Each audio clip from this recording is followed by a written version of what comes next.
ಮಂಡ್ಯದಲ್ಲಿ ತಾರಕಕ್ಕೇರಿದ ಧ್ವಜ ದಂಗಲ್. ಕೆರಗೋಡು ಗ್ರಾಮದಲ್ಲಿ ಆರ್ ಅಶೋಕ್ ಪೊಲೀಸರ ವಶಕ್ಕೆ. ನಾಳೆ ರಾಜ್ಯದಾದ್ಯಂತ ಪ್ರತಿಭಟನೆಗೆ ಕರೆ. ಕೆರಗೋಡು ಧ್ವಜ ಸಂಘರ್ಷಕ್ಕೆ ಕಾಂಗ್ರೆಸ್ ಆಕ್ರೋಶ.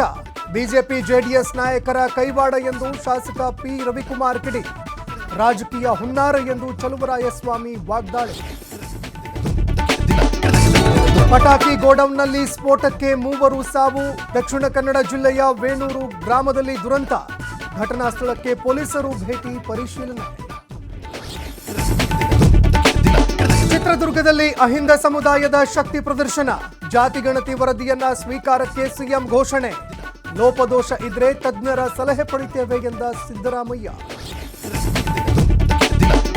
ಬಿಹಾರದಲ್ಲಿ ಮತ್ತೆ ಎನ್ಡಿಎ ಜೆಡಿಯು ಸರ್ಕಾರ ರಚನೆ. 9ನೇ ಬಾರಿಗೆ ಸಿಎಂ ಆಗಿ ನಿತೀಶ್ ಕುಮಾರ್ ಪದಗ್ರಹಣ.